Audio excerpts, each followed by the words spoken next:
Bienvenue à tous dans Neutrality Studies. Aujourd'hui, nous retrouvons le professeur Marandi de l'Université de Téhéran. Professeur, bienvenue à nouveau. Merci beaucoup de m'avoir invité à nouveau dans votre émission. C'est un grand plaisir d'être ici.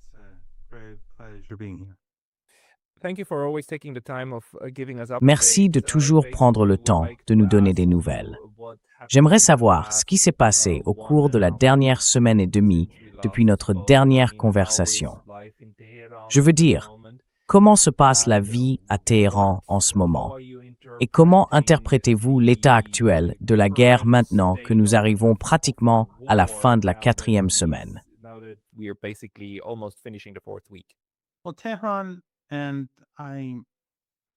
Eh bien, Téhéran, et je ne peux pas en dire autant pour le reste du pays, n'est toujours pas très peuplé. Environ 30% des personnes assassinées par cette coalition américano-israélienne viennent de Téhéran. Donc, dès le début de la guerre, beaucoup de gens ont quitté la ville. Après le premier jour, lorsque les Américains ont tué ces 168 écolières, ainsi qu'une vingtaine de membres du personnel et d'enseignants, les écoles et les universités ont été fermées. Le gouvernement a encouragé les gens, s'ils n'avaient rien d'important à faire ici, à partir. Et puis, bien sûr, c'était le Ramadan.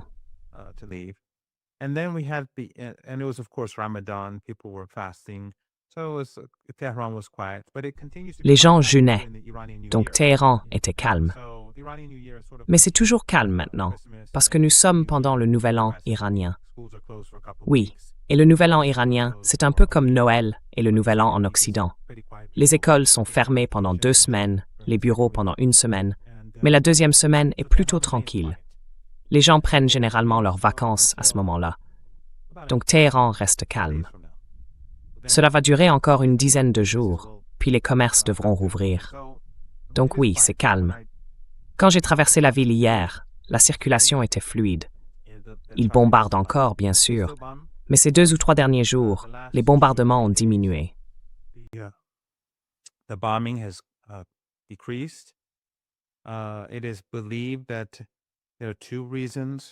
On pense qu'il y a 2 raisons possibles, l'une ou l'autre, ou une combinaison des 2.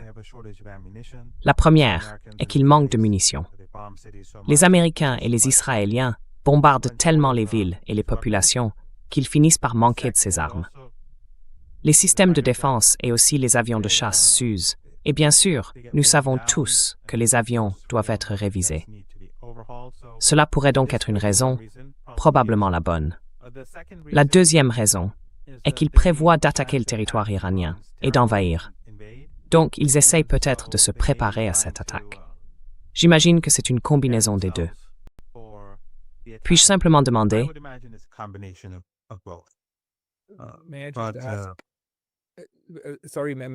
Désolé, puis-je simplement demander combien de personnes sont maintenant, je veux dire selon les chiffres iraniens, combien de personnes ont été tuées par cette offensive jusqu'à présent?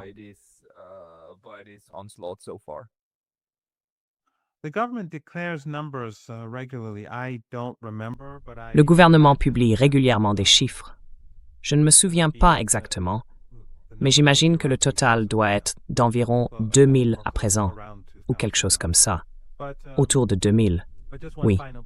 Mais juste un dernier point, ce n'est pas forcément le cas pour d'autres villes, car pendant le Nouvel An, les gens quittent Téhéran pour aller dans de plus petites villes ou d'autres grandes cités. Donc ailleurs, il peut y avoir beaucoup de monde. Quand les Américains, par exemple, bombardent Ispahan, une ville très historique, avec une longue histoire civilisationnelle, il y a actuellement beaucoup de monde là-bas. Et les gens, vous savez, surtout les petits-enfants, sont traumatisés, bien sûr s'ils ne sont pas tués ou blessés.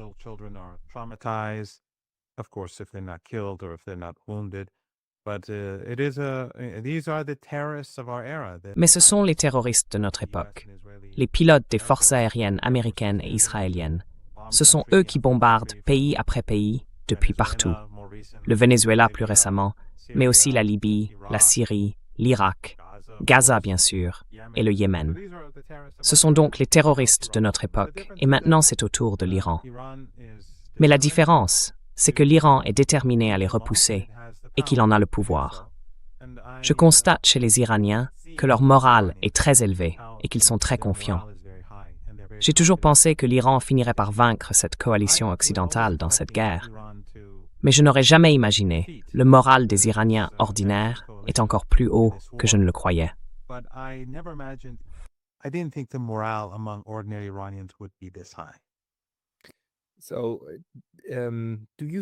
Alors, tu penses que les Américains pourraient vraiment être assez fous pour envisager sérieusement une invasion terrestre, même si ce n'est que pour une ou deux îles? Je veux dire, ce seraient des cibles faciles, non?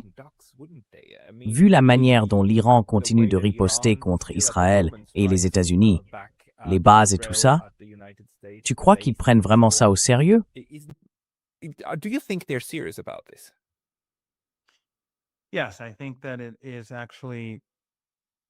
Oui, je pense que cela va réellement se produire dans les prochains jours. Ce n'est pas loin. C'est fou, mais Trump est désespéré. Il a perdu la guerre et commis une erreur catastrophique. Il ne peut pas rouvrir le détroit d'Ormuz et il ne peut pas empêcher les frappes de missiles et de drones iraniens contre le régime israélien ou contre les intérêts américains dans la région du Golfe Persique. Alors, au lieu de se retirer, de déclarer une fausse victoire et d'accepter les demandes tout à fait légitimes de l'Iran, il va s'entêter. Et souvenez-vous, quand on regarde la lettre de démission de Joe Kent, la raison pour laquelle nous sommes en guerre n'a rien à voir avec le programme nucléaire iranien, car Kent a dit que les services de renseignement américains étaient formels. Il n'y avait aucun plan de l'Iran pour développer une arme nucléaire.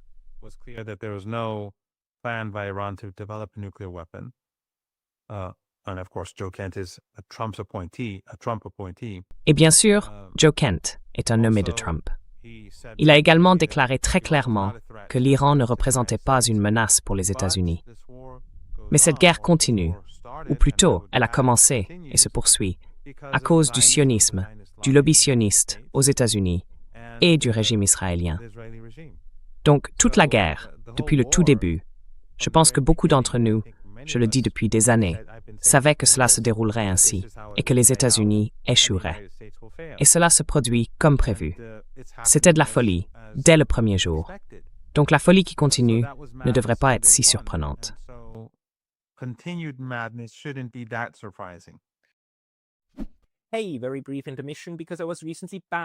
Petite interruption rapide parce que j'ai récemment été banni de YouTube. Et même si je suis de retour, cela pourrait se reproduire à tout moment. Donc s'il vous plaît, pensez à vous abonner non seulement ici, mais aussi à ma liste de diffusion sur Substack. C'est pakalotat.substack.com. Le lien sera dans la description ci-dessous. Et maintenant, retour à la vidéo. Je veux dire, quel pourrait être l'objectif des Américains s'ils essaient réellement d'envoyer des troupes dans une zone dangereuse?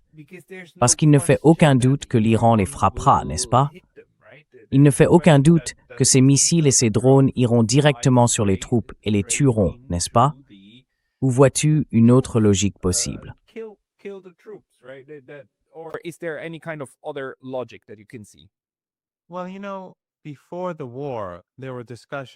Eh bien, vous savez, avant la guerre, il y avait en Iran des discussions sur ce que pourrait être la plus grande vulnérabilité des États-Unis. Certains disaient que c'était la mort de leurs soldats. Mais j'ai toujours pensé, et je l'ai dit dans différents rassemblements, que les Américains ne se soucient pas de leurs soldats. La classe Epstein, l'oligarchie sioniste, pour eux, ces soldats ne sont que des outils à utiliser.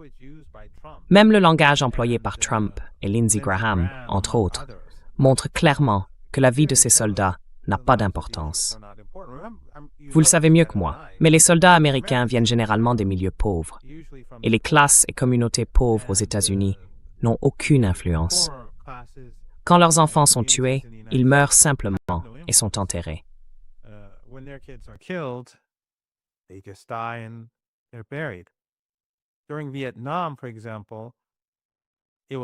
Pendant la guerre du Vietnam, par exemple, les États-Unis avaient une armée de conscrits. À part ceux qui avaient de très bonnes relations et pouvaient éviter d'y aller, presque tout le monde devait servir. Leurs enfants devaient partir. Alors, quand les sacs mortuaires ont commencé à s'accumuler et que les gens ont commencé à en apprendre davantage sur la réalité du Vietnam, en voyant au-delà de la propagande sur Ho Chi Minh et la résistance là-bas, les protestations ont commencé. Ces manifestants venaient de la classe moyenne, parfois de la classe moyenne supérieure, et leur voix pouvait se faire entendre plus facilement. Ces gens-là, en réalité, n'étaient que de la chair à canon, comme on dit. Et donc, ce qui peut vraiment arrêter les États-Unis, c'est une combinaison de plusieurs facteurs.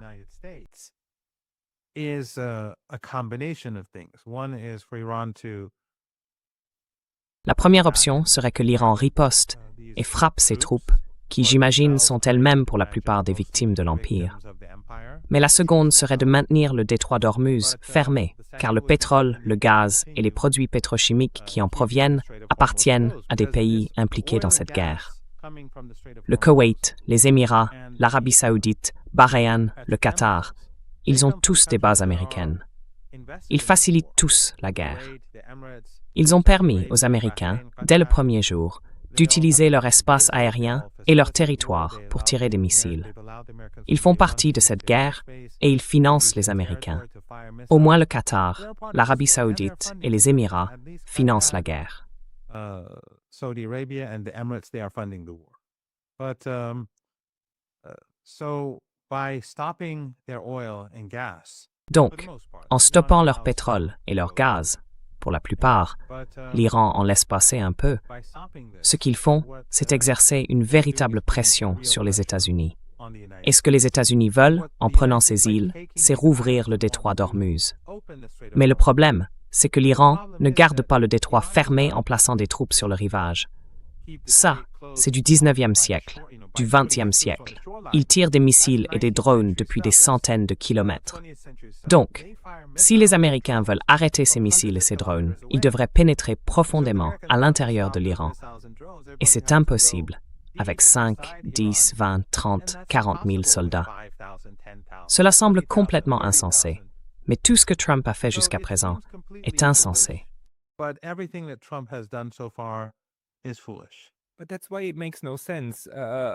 Mais c'est justement pour cela qu'il n'a aucun sens de déployer ces troupes là-bas, comme si elles pouvaient être défendues d'une manière ou d'une autre, ou réellement rouvrir le détroit. Parce qu'encore une fois, tu l'as bien dit, non? L'Iran laisse passer certains navires. L'Iran ne l'a pas fermé catégoriquement. En réalité, le plus gros problème, c'est que les compagnies d'assurance ne couvrent plus les navires. Donc même si l'Iran disait « vous pouvez y aller », beaucoup resteraient probablement à l'ancre. Ce n'est pas là le problème. Donc parler du détroit d'Ormuz, pour moi en ce moment, quand cela vient des Américains, c'est comme s'ils disaient « il faut qu'il soit ouvert, il faut qu'il soit ouvert ». Cela ressemble à un homme de paille. C'est un peu comme la discussion sur le nucléaire. Quand on dit à l'Iran, vous n'avez pas le droit de fabriquer une bombe. Et l'Iran dit, nous ne voulons pas construire de bombes. Puis on leur dit, vous devez signer que vous ne le ferez pas. Oui, oui, signons, faisons cela. Et ensuite on le fait, et ça continue. Alors je me demande quelle est leur stratégie concernant le détroit d'Ormuz, car il me semble que ce n'est qu'un autre prétexte pour maintenir l'assaut, la guerre, en cours. Mais alors, comment voyez-vous la réaction de l'Iran face à cela? Et qu'en est-il de cette négociation, cet échange de tirs? Au bout du compte, ces missiles qui volent sont en réalité une forme de négociation, malheureusement. Où cela mène-t-il? Et que tirons-nous comme enseignement de la manière dont ces négociations par bombardement sont menées?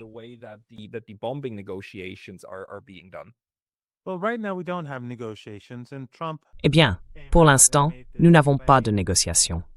Trump est sorti lundi matin avec cette déclaration, juste avant l'ouverture des marchés, affirmant que des négociations étaient en cours et que nous allions avoir la paix. Et il a repoussé sa menace de bombarder les infrastructures essentielles de l'Iran. Il a dit qu'il allait anéantir la centrale électrique iranienne, ce qui constitue bien sûr un crime contre l'humanité. Et pendant que nous parlons, en ce 26 mars, votre matin du 26 mars, ils n'ont pas été bombardés, n'est-ce pas? Cela ne s'est en fait pas produit. Les champs vont bien pour le moment, n'est-ce pas? Yes, at the moment, yes. Of course, they do bomb. Oui, They bomb pour le moment, oui. markets, Bien sûr qu'ils bombardent. the fish market. Ils ont bombardé des marchés. They Ils ont bombardé le marché aux poissons d'Ispahan. many hospitals. Ils ont bombardé davantage d'hôpitaux, de nombreux hôpitaux. Many hospitals. Je ne sais pas ce qu'ils ont contre les hôpitaux, I mean, they- mais ils en ont bombardé beaucoup. I've seen J'ai vu multiple plusieurs places endroits à in Téhéran that qu'ils they ont bomb bombardés this. et qui ne sont que des immeubles d'habitation. And sometimes, for Et parfois, example, a couple of par days exemple, ago, they il y a murdered quelques a jours, professor ils ont assassiné un professeur dans l'une des universités prestigieuses de Téhéran. Ils ont anéanti tout le monde dans le bâtiment. Ils ont massacré tout le monde, juste pour l'atteindre, je suppose. Voilà la situation. Mais ils n'ont pas visé cette infrastructure critique.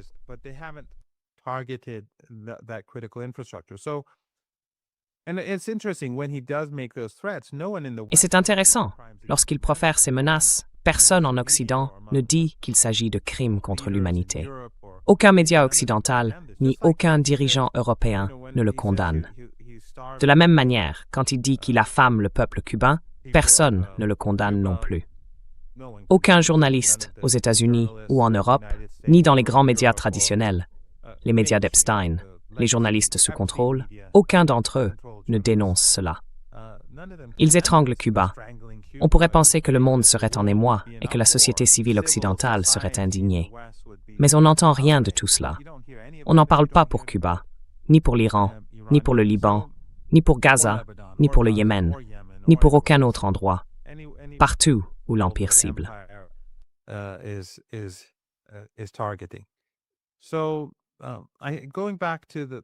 Donc, pour revenir au problème principal, il ne faut pas s'attendre à du rationalisme ou à de la rationalité de la part des États-Unis, car cela n'existe pas. Ainsi, Trump, ce qu'il a fait lundi matin, c'est dire « Très bien, je ne vais pas bombarder les infrastructures critiques de l'Iran pendant les 5 prochains jours. Je vais retarder cela de 5 jours. » Et cela essentiellement pour plusieurs raisons. L'une d'elles était de faire baisser le prix du pétrole et du marché. Il a réussi sur ce point. Et bien sûr, ces 5 jours nous mènent jusqu'à vendredi soir, lorsque les marchés ferment. Nous y sommes presque maintenant. Ensuite, il aura le week-end, et beaucoup pensent qu'il pourrait effectivement frapper pendant le week-end, si la météo le permet, c'est-à-dire frapper les îles, attaquer les îles ou le territoire iranien.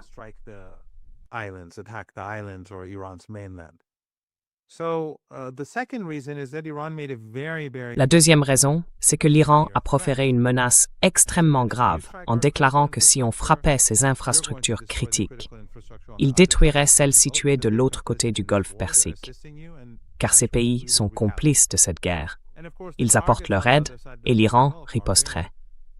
Et bien sûr, les cibles de l'autre côté du golfe Persique sont très faciles à atteindre pour l'Iran. Ces familles, elles ont du pétrole et du gaz et rien d'autre. Si l'on frappe ces infrastructures critiques, il ne reste vraiment plus rien dans ces pays. Et cela détruirait l'économie mondiale. Cela détruirait l'économie américaine. Trump a donc reculé. Cela ne veut pas dire qu'il renoncera définitivement, mais il a décidé de reporter l'action de 5 jours. Cela se termine. Aujourd'hui, nous sommes jeudi matin. Cela se termine demain soir. Et ensuite, il faudra voir ce qu'il fera.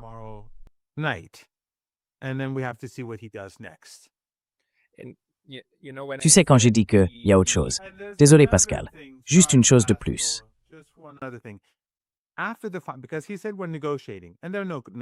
Parce qu'il a dit « nous négocions », mais il n'y a pas de négociation. C'est faux. Il a envoyé une proposition par l'intermédiaire du Pakistan à l'Iran. Ce ne sont pas des négociations. Nous faisons cela avec les Américains depuis des décennies, en passant par différents pays. Parfois c'est Oman, parfois ça peut être n'importe quel autre pays. Donc, il n'y avait pas de négociation. Mais lorsque les Iraniens l'ont reçu, ils ont vu que cela ne valait pas la peine d'en discuter. Ils ont rendu publiques leurs propres conditions hier, qui sont essentiellement celles dont j'ai parlé plus tôt dans votre émission. J'ai dit qu'il devait y avoir des réparations complètes et que les faits sur le terrain devaient changer afin que, à l'avenir, personne ne puisse attaquer l'Iran ou les alliés de l'Iran dans la région. attack Iran and Iran's allies in the region. They have to be part of any package. Ils doivent faire partie de tout accord à l'avenir. Et alors, c'était les conditions de l'Iran. La souveraineté de l'Iran doit être respectée. Mais aussi, ce que Trump pourrait faire, et encore une fois, je spécule, c'est dire qu'après les 5 jours, nous étions en train de négocier et que nous étions presque parvenus à un accord, mais qu'ils ont refusé de franchir la dernière étape. Donc, nous allons intensifier la guerre. Je suppose qu'après les 5 jours, il dira « Nous avons essayé. Nous étions presque arrivés. Nous leur avons donné de grandes opportunités, mais ils ont refusé. Ce sont des méchants. » Vous savez le genre de choses que Trump fait. Et ensuite, il lancera les défenses terrestres.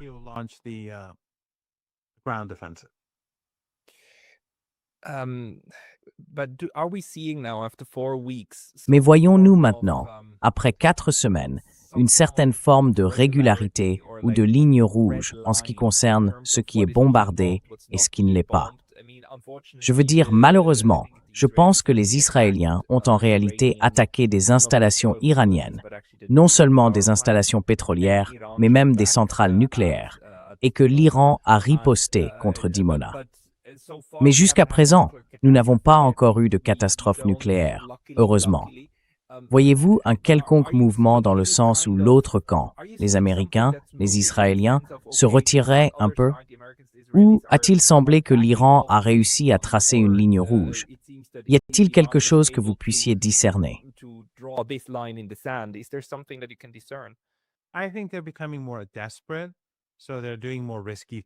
Je pense qu'ils deviennent de plus en plus désespérés, donc ils prennent des risques plus grands. Par exemple, frapper une centrale nucléaire, s'ils la touchaient réellement et que le missile déviait et provoquait cela pourrait entraîner une contamination dans toute la région du Golfe Persique. Cela contaminerait le pétrole, contaminerait le gaz. Ainsi, les Israéliens eux-mêmes pourraient détruire définitivement le marché pétrolier à cause de la contamination. Mais c'est un régime imprudent. Et bien sûr, le régime de Washington obéit aux sionistes. Les Israéliens ne se soucient pas vraiment de grand-chose, sauf d'eux-mêmes. Je veux dire, cette guerre fait grimper le prix du pétrole. En ce moment, nous nous dirigeons vers une crise mondiale. Le GNL, vous êtes au Japon. Vous savez que c'est un sujet très important en ce moment dans votre pays.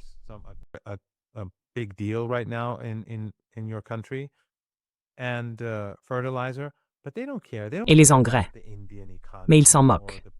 Ils ne se soucient pas de l'économie indienne, ni de l'économie brésilienne, ni de l'économie chinoise.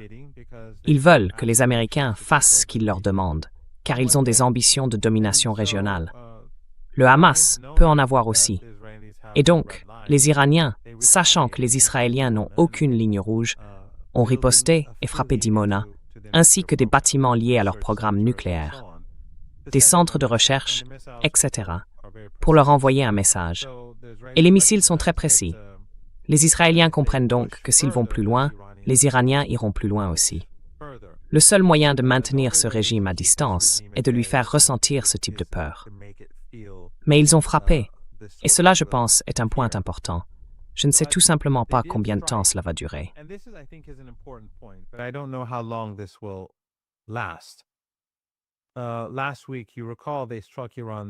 La semaine dernière, vous vous en souvenez, ils ont frappé le principal champ de gaz naturel de l'Iran, le champ de South Pars.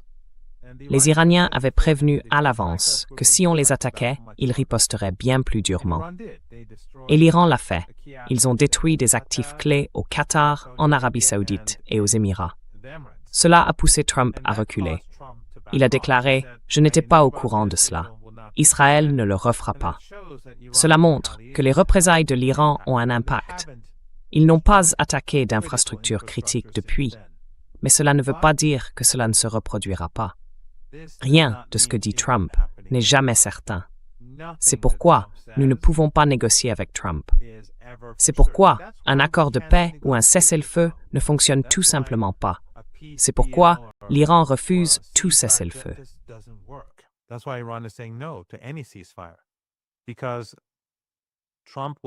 Parce que Trump dira une chose aujourd'hui et fera autre chose demain. Nous étions en train de négocier une fois, Il nous a bombardés. Il conspirait contre nous. Il y a 8 ou 9 mois, il a lancé la guerre. Nous avons de nouveau négocié et il a lancé cette guerre. Et puis bien sûr, le JCPOA lui-même, qui avait été signé par les États-Unis, il l'a déchiré. Donc sa signature n'a aucune valeur pour nous. Ce ne serait qu'un morceau de papier sans valeur. Ainsi, pour l'Iran, ce qui doit se produire, c'est que les faits sur le terrain doivent changer. Et cela signifie essentiellement que ces petites dictatures arabes du Golfe Persique, soit elles doivent être renversées et le peuple doit diriger le pays, soit, si elles demeurent, elles ne peuvent plus servir de plateforme pour envahir l'Iran et assassiner à nouveau des écoliers iraniens à l'avenir. Cette ère prendra définitivement fin.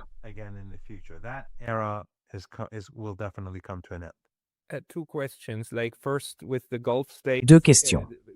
D'abord, à propos des États du Golfe. Nous avons entendu hier un discours assez conciliant, je crois que c'était du Qatar, où le porte-parole a dit « Nous avons été voisins, nous resterons voisins, et il y aura une issue à cela. » Et ainsi de suite. Pensez-vous que c'est un pas dans la bonne direction? Comment, selon vous, ces États du Golfe pourraient-ils agir pour convaincre l'Iran d'arrêter les bombardements? Par exemple, s'ils disaient « Bon, cette affaire américaine doit cesser ».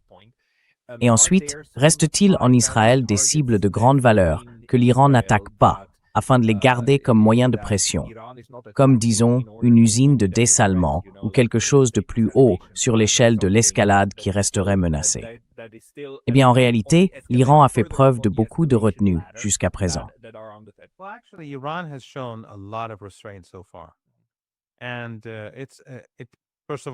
Tout d'abord, comme nous le savons tous, l'Iran a été la victime de cette guerre d'agression. Il ne riposte que lorsqu'il est attaqué en premier, et il avertit l'autre camp de ne pas recommencer. Lorsqu'il réplique contre des infrastructures critiques dans la région du Golfe Persique, il prévient les populations d'évacuer ces zones. Ce n'est pas ce qui se passe pour l'Iran. Il les avertit donc à l'avance. L'Iran et l'axe de la résistance pourraient aller beaucoup plus loin dans l'escalade. L'Iran pourrait détruire tous les actifs pétroliers et gaziers du Golfe Persique, et la guerre serait terminée. Mais nous ne voulons pas détruire l'économie mondiale. Nous ne voulons pas détruire l'économie de la région. Et nous ne voulons pas détruire notre propre économie. C'est pourquoi l'Iran fait preuve de retenue. Et il en va de même pour l'axe de la résistance.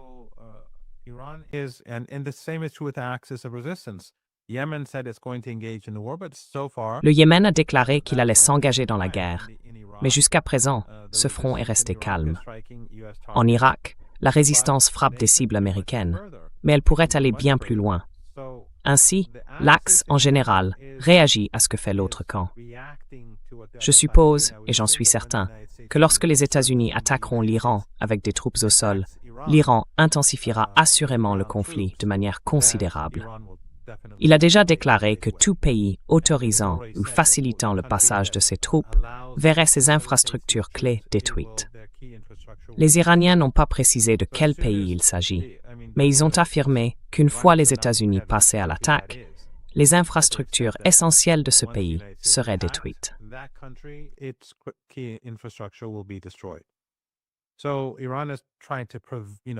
Ainsi, l'Iran essaie de prouver qu'il n'intensifie les hostilités qu'après que l'autre camp l'a fait et qu'il émet des menaces pour empêcher l'autre camp d'aller plus loin. Oui, il existe des infrastructures critiques en Israël et dans la région que les Iraniens ne veulent pas toucher, car l'Iran ne veut pas entraîner la région dans ce chaos. Mais je pense qu'en l'état actuel des choses, c'est la direction que nous prenons. Je pense qu'en fin de compte, si Trump pousse, les Iraniens détruiront les principales infrastructures pétrolières et gazières, ainsi que les centrales électriques de l'autre côté du Golfe Persique. En ce qui concerne le Qatar, cela peut être interprété de différentes manières. Je pense que le Qatar veut aussi que l'Iran concentre ses bombardements sur l'Arabie saoudite et les Émirats, plutôt que sur le Qatar. Mais le Qatar est également profondément impliqué dans cette guerre. Le CENTCOM est basé au Qatar.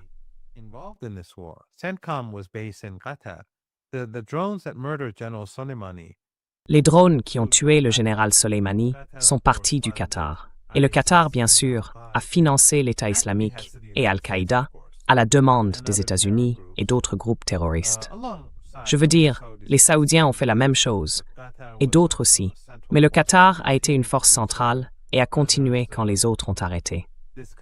Quoi qu'il en soit, traditionnellement, au cours de la dernière décennie et demie, voire des 2 dernières, les relations de l'Iran avec le Qatar ont toujours été meilleures qu'avec les Saoudiens ou les Émiratis. On peut donc l'interpréter de différentes manières. Je ne peux pas dire avec certitude ce qui se cache derrière tout cela, mais il se peut que ce soit une combinaison de tous ces éléments. Il préférerait que l'Iran donne la priorité à des frappes contre l'Arabie saoudite et les autres pays, plutôt que contre le Qatar, car l'Iran a frappé très durement les installations de GNL après l'attaque israélienne. Et c'est comme je l'ai dit, ce qui a forcé Trump à reculer.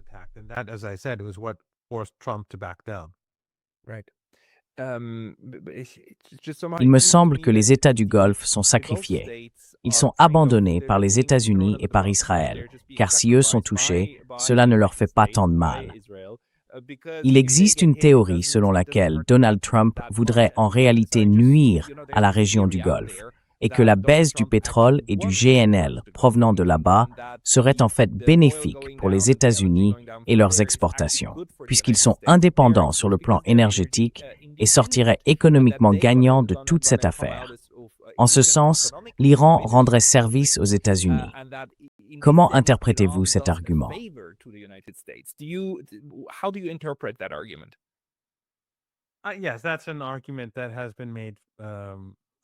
Oui, c'est un argument qui a été avancé depuis le début de la guerre, et même avant la guerre. Mais, vous savez, je pense qu'il est vrai à un certain niveau, pas pour le régime israélien, mais pour les États-Unis. Parce que les oligarques et ceux qui possèdent le secteur pétrolier, qui sont pour la plupart des oligarques, vont faire des profits énormes. Je veux dire, littéralement aussi. Mais les consommateurs américains et la classe moyenne, ou ce qu'il en reste, vont énormément souffrir. Ils paient déjà le prix, et l'économie américaine se porte assez mal. Comme vos invités l'ont déjà évoqué dans votre émission, vous avez eu d'excellents programmes sur ce sujet, les gens parlent des dynamiques internes de la société et de l'économie américaine.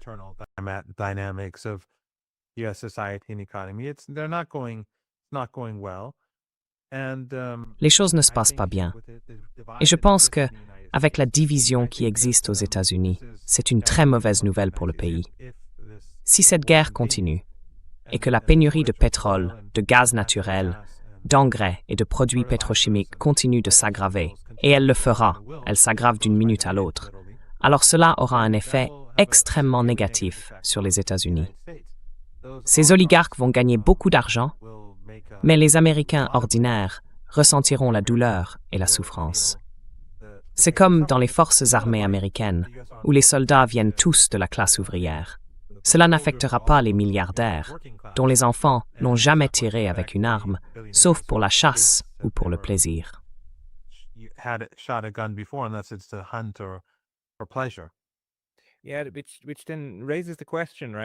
Oui, ce qui soulève alors la question, n'est-ce pas? Cette stratégie peut-elle réellement faire pression sur les personnes qui prennent les décisions de poursuivre la guerre? Et ensuite, l'Iran cherche-t-il d'une manière ou d'une autre à atténuer l'impact économique sur la Chine et ses partenaires, notamment l'Inde et la Russie? Voyez-vous des stratégies visant à protéger leur accès au pétrole et au GNL?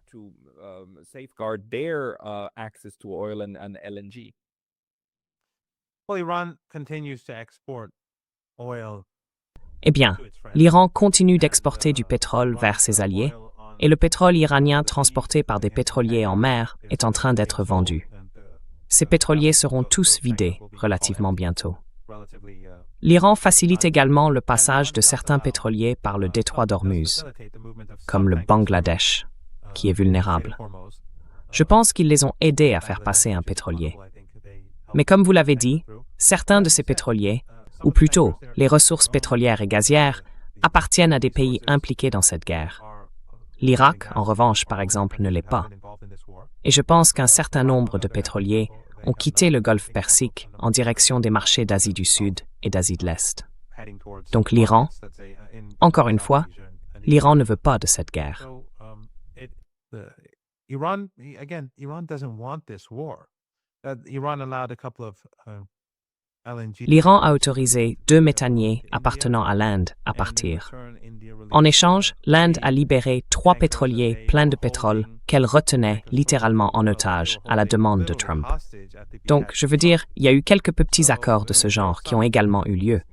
Mais au bout du compte, si ces pays de la région du Golfe Persique, au lieu de faciliter la mort et la destruction, disaient simplement aux Américains de partir, qu'ils ne pouvaient plus utiliser leur espace aérien ni leur territoire, et se contentaient d'entretenir des relations commerciales ordinaires avec eux, cette guerre ne continuerait pas.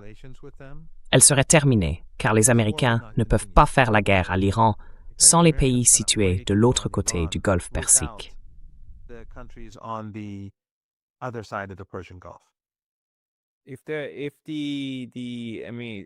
Si les Émirats, le Qatar, l'Arabie saoudite et le Koweït disaient tous « Américains, rentrez chez vous, nous vous expulsions et vous ordonnons publiquement de partir », penses-tu que cela pourrait réellement mettre fin à la guerre?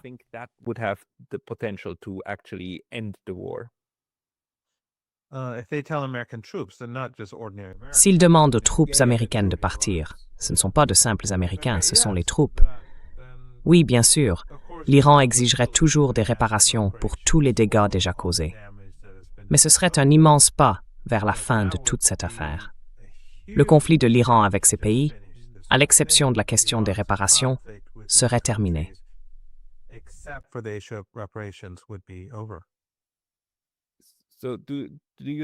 Alors, penses-tu que la stratégie consiste désormais davantage à convaincre les Américains et les Israéliens d'y mettre fin, ou à convaincre les États du Golfe d'expulser les Américains? Lequel te semble le plus important dans la stratégie? Les pays du Golfe Persique sont des intermédiaires.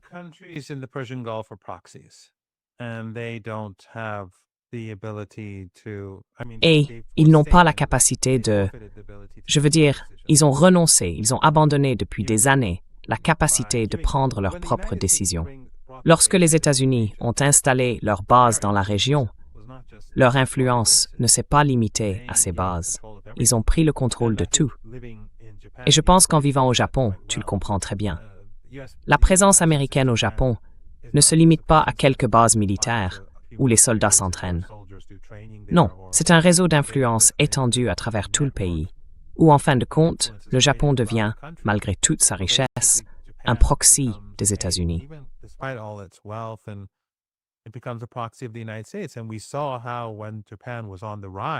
Et nous avons vu comment, lorsque le Japon était en pleine ascension, les États-Unis ont essentiellement forcé le Japon à renoncer à sa prospérité économique au profit des États-Unis, en raison de leur immense influence sur le pays.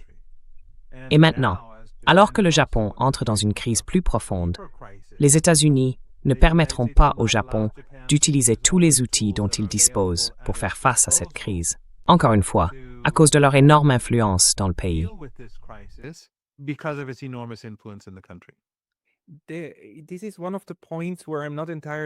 C'est l'un des points sur lesquels je ne suis pas tout à fait sûr. Je veux dire, le Japon est resté, oui, le Japon est un allié, ou si l'on veut un vassal des États-Unis, mais un vassal qui en tire encore des avantages considérables.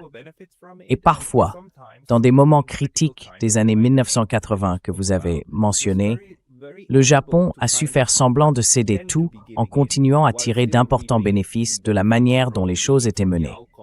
L'influence structurelle sur le processus politique réel au Japon n'est pas aussi grande qu'on pourrait le penser.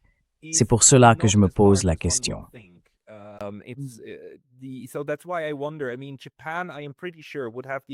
Je veux dire, le Japon, je suis assez sûr, a eu ou a à un moment donné la capacité de s'opposer à certaines choses.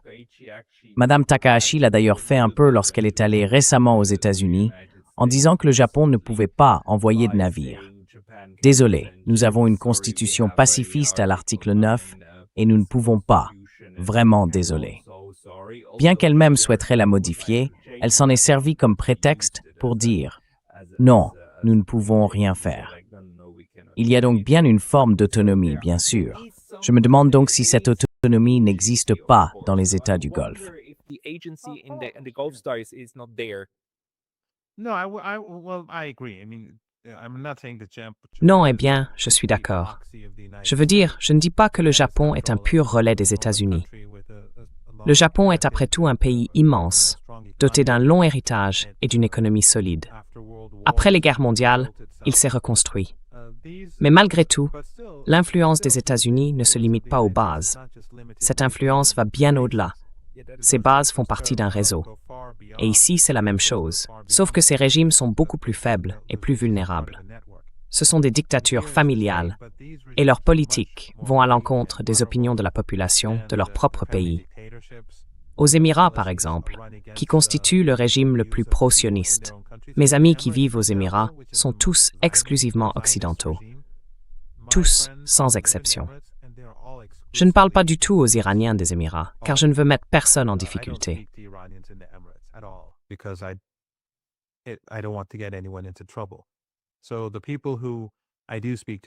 Donc, les personnes à qui je parle, parce que, vous savez, les Occidentaux blancs bénéficient d'une plus grande sécurité, leur statut est bien plus élevé, mes amis aux Émirats disent ouvertement que oui, les Émiratis, dans les conversations privées, sont très mécontents de leur relation avec le régime israélien, et ainsi de suite. Mais ces régimes sont des États policiers. Il y a un contrôle total, et l'Occident les soutient. Nous avons vu, par exemple, la révolution qui avait lieu à Bahreïn.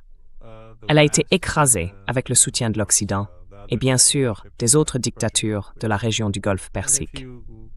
Et si l'on regarde l'opinion publique dans l'un quelconque de ces pays, tous sont opposés à l'expansion, au régime israélien, au sionisme et aux politiques expansionnistes actuelles du régime. Mais comme je l'ai dit, ces pays ont abandonné leur souveraineté il y a très très longtemps.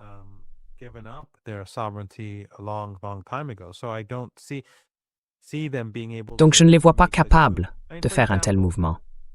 Je veux dire, par exemple, la petite taille de ces pays et leur faible population ont bien sûr un impact. Ainsi, par exemple, j'ai été invité une fois par le gouvernement coréen et j'ai eu une réunion avec, nous étions une sorte de délégation de la société civile. J'ai été invité en tant que chef de la délégation et j'ai eu la possibilité de choisir mes compagnons.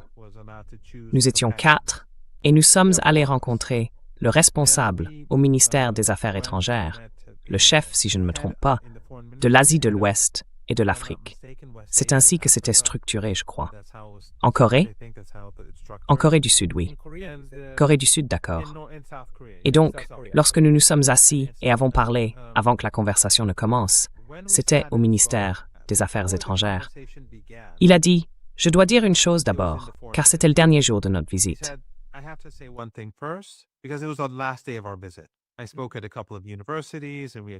J'ai donné des conférences dans plusieurs universités et nous avons eu des séances de questions-réponses. Puis il a dit, c'était un haut responsable, il a dit avant de commencer, je dois dire, écoutez, nous ne sommes pas un pays souverain. Nous ne prenons pas nos propres décisions. Et donc le Japon, bien sûr, avec plus du double de la population de la Corée, malgré la présence américaine, dispose d'un peu plus de marge de manœuvre. La Corée du Sud, évidemment moins.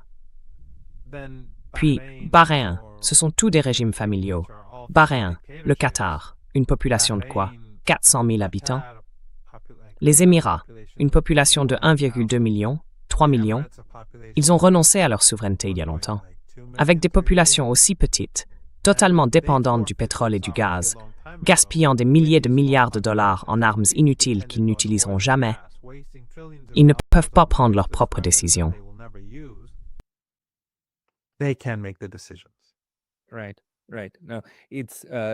Oui. Maintenant, je pose la question, parce que l'influence structurelle des États-Unis dans le processus politique varie d'un pays à l'autre. Je veux dire, l'Ukraine est sous un type de régime complètement différent, contrôlé par les États-Unis, un contrôle étranger, vous savez, à travers toutes les influences dans différentes parties de la société par rapport au Japon, à l'Allemagne ou encore aux États-Unis sur les États du Golfe. Donc ma question serait, jusqu'où cela va-t-il? Mais si je vous écoute, vous diriez que c'est très fort dans ces États du Golfe, le pouvoir structurel que les États-Unis sont capables d'exercer sur leur processus politique. Yes, and they may dislike each other, which they do. Et ils peuvent ne pas s'aimer, ce qui est le cas. Je veux dire, le conflit entre l'Arabie saoudite et les Émirats s'est beaucoup intensifié au cours de l'année écoulée, et nous l'avons vu se manifester, par exemple, dans le sud du Yémen. Et bien sûr, le Qatar, les Saoudiens et les Émiratis ne s'apprécient pas non plus. Mais lorsqu'il s'agit de l'influence des États-Unis, ce sont vraiment les États-Unis qui dictent la marche à suivre.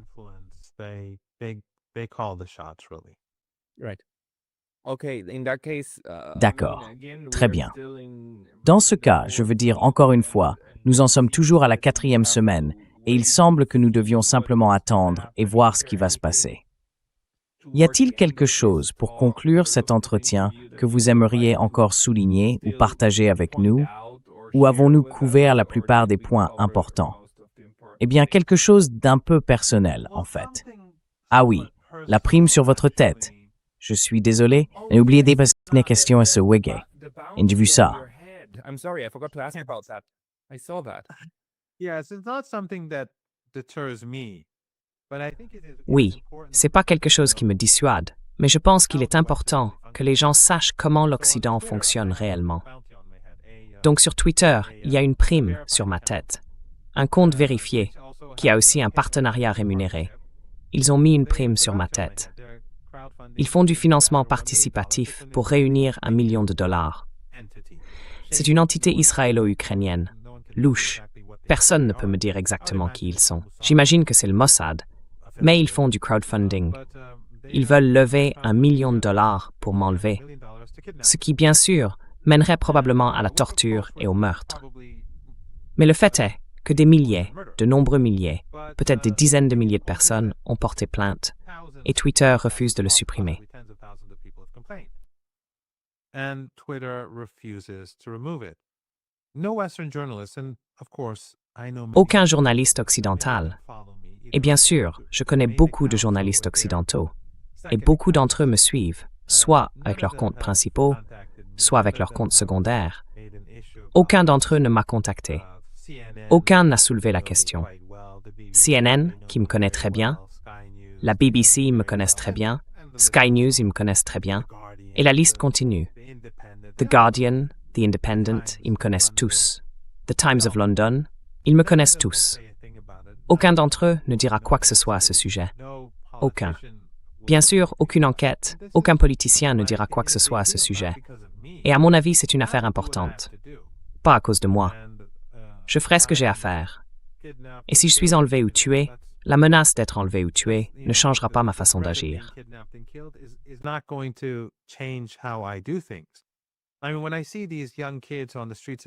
Je veux dire, quand je vois ces jeunes dans les rues de Téhéran lors des manifestations, soutenant les forces armées et le dirigeant, condamnant le régime israélien, soutenant les Palestiniens, et que les États-Unis et les Israéliens leur tirent des missiles dessus.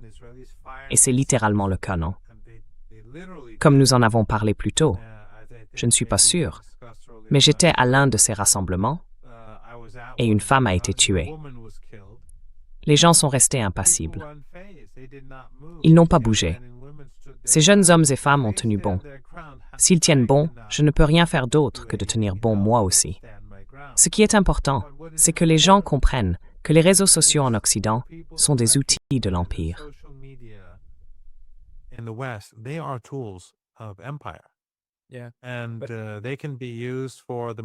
Et ils peuvent être utilisés pour les choses les plus scandaleuses.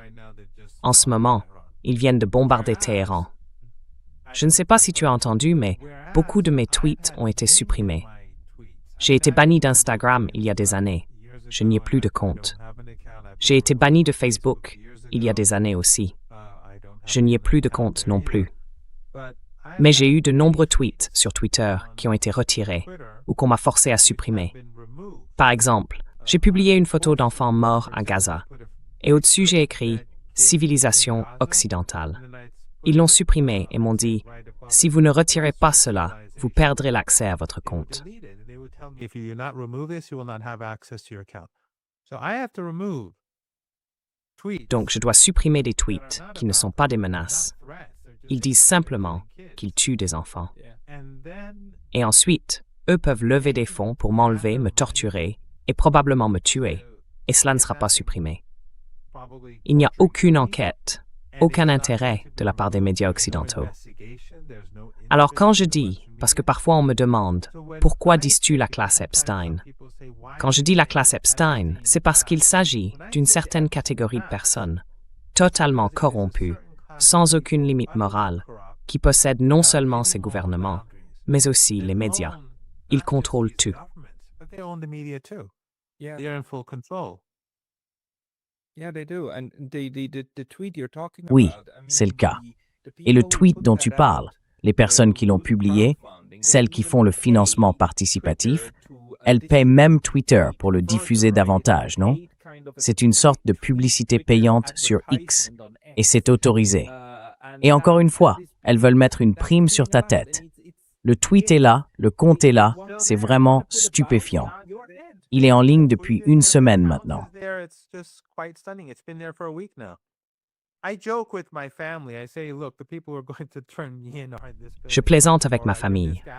Je dis, regardez, les personnes qui vont me dénoncer se trouvent dans ce bâtiment ou dans cette assemblée. Mais c'est très éprouvant pour ma famille.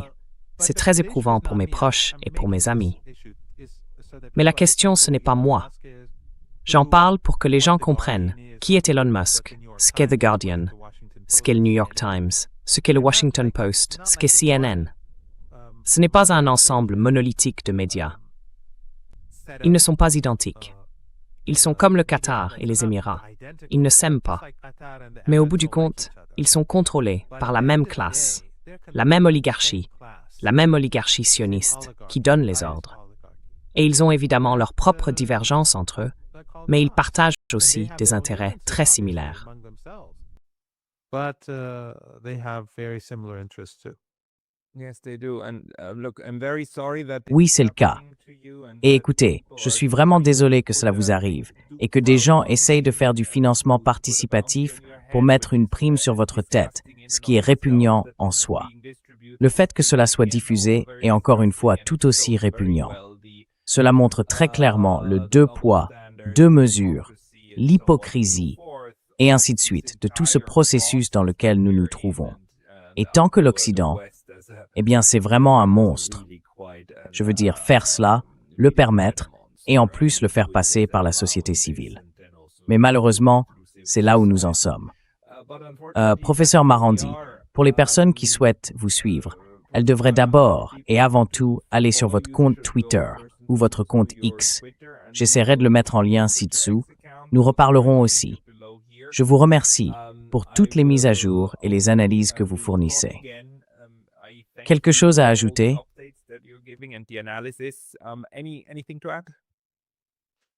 Non, je veux simplement te remercier pour tout l'excellent travail que tu fais.